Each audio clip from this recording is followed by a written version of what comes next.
안녕하십니까. SBS 뉴스입니다. 북미 정상회담을 앞두고 오는 22일 미국 백악관에서 한미 정상회담이 열립니다. 북미 회담 성공을 위한 방안이 중점적으로 논의됩니다. 보도에 정유미 기자입니다. 문재인 대통령이 트럼프 미국 대통령의 초청으로 미국 워싱턴을 방문해 오는 22일 백악관에서 한미 정상회담을 합니다. 지난해 9월 유엔 총회에서 회담까지 포함해 네 번째 한미 정상회담이라고 청와대는 설명했습니다.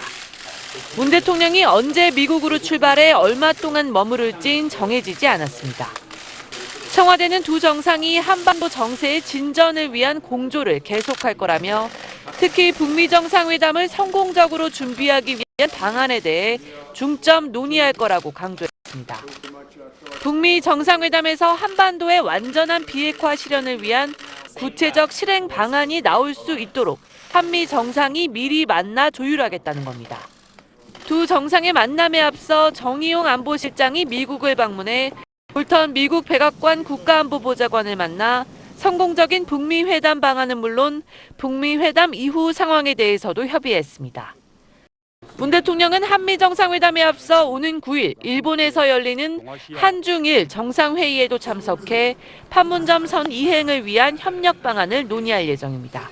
SBS 정유미입니다. 북미 정상회담의 날짜와 장소가 확정됐으며 곧 발표하겠다고 트럼프 대통령이 밝혔습니다.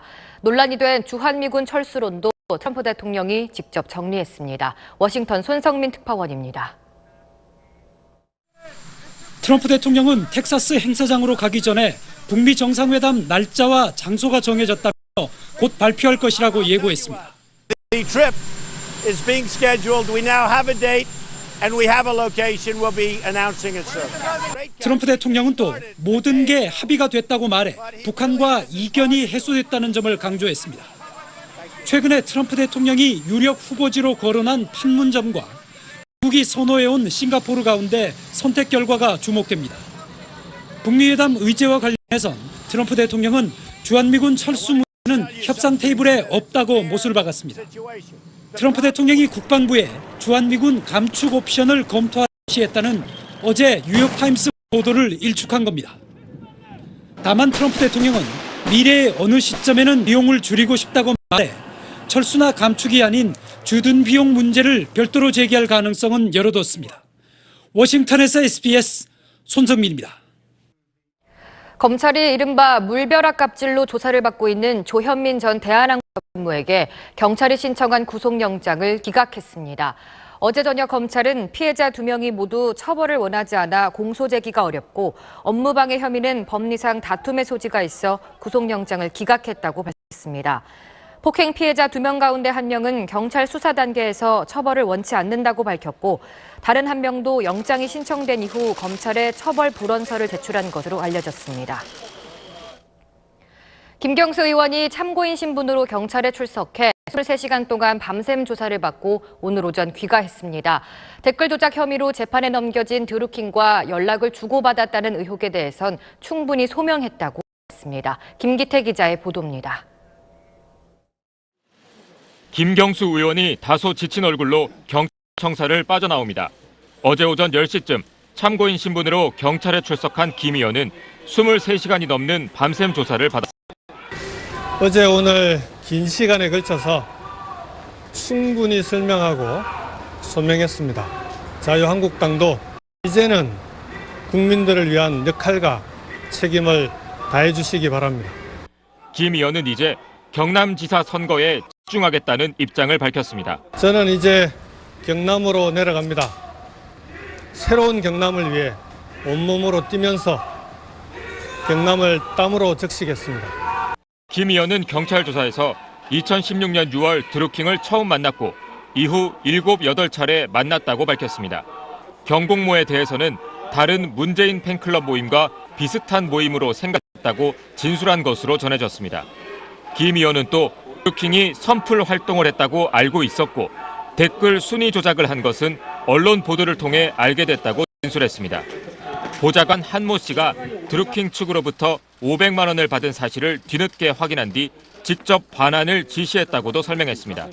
기타 청탁 의혹에 대해선 경공모 출신 도 변호사를 드루킹에게 추천받아 청와대에 전달했지만 외교 경력이 부족하다는 이유로 추천이 성사되지 못했다고 답변한 것으로 전해졌습니다.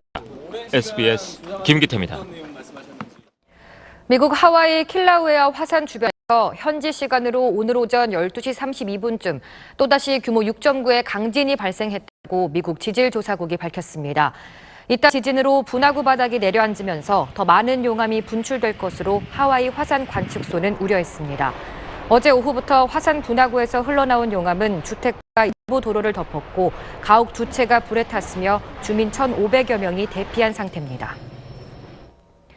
누워있는 화로를 바로 세우기 위한 해상 크레인이 선체가 거치된 목포 신항에 도착했습니다. 울산 현대중공업에서 출항한 만톤급 해상 크레인은 어젯밤 목포 신항 부두에 접안을 완료했으며 9일까지 준비 작업을 거쳐 10일에 선체를 들어 올릴 계획입니다. 세월호 선체조사위원회는 직립 작업이 모두 완료되면 수색을 끝내지 못한 기관실 등에서 미수습자 수색과 사고 원인 조사를 이어갈 예정입니다. 연휴 첫날이자 어린이날인 오늘 전국의 고속도로는 이른 아침부터 나들이 차량이 몰리면서 극심한 정체를 빚고 있습니다. 오전 11시 기준으로 경부고속도로 부산 방향, 북천 안에서 남이 분기점, 중에서 안성 분기점 구간을 비롯해 115km 구간에서 차들이 답답한 흐름을 보이고 있습니다. 서울에서 부산까지는 6시간 20분 정도 걸리고 있습니다. 이 같은 정체는 정오쯤 절정에 이르렀다가 밤 10시나 돼야 풀릴 전망입니다. 어린이날인 오늘 맑은 하늘에 공기도 깨끗합니다. 다만 날씨가 좋은 저감이 있는데요. 서울 낮 기온이 23도로 어제보다 3도가량 높겠고 대구는 무려 30도로 그야말로 초여름 더위가 기승을 부리겠습니다. 그러다 내일은 전국에 서늘한 비 예보가 들어 있습니다. 대부분 지방에는 5에서 40mm 정도의 비가 내리겠지만 남해안과 제주도에는 그야말로 폭우가 쏟아지겠습니다. 따라서 이들 지역에는 이미 호우 예비특보가 내려져 있습니다. 주의하시기 바랍니다. 또 동해안에는 강풍주의보가, 동해 먼바다에는 풍랑주의보가 발효 중입니다. 내일 비가 내리면서 날씨는 반짝 쌀쌀해집니다. 서울 낮 기온 18도까지 떨어지겠고요. 다시 월요일부터는 맑은 가운데 크게 오르겠습니다. 날씨였습니다. 뉴스를 마칩니다. 고맙습니다.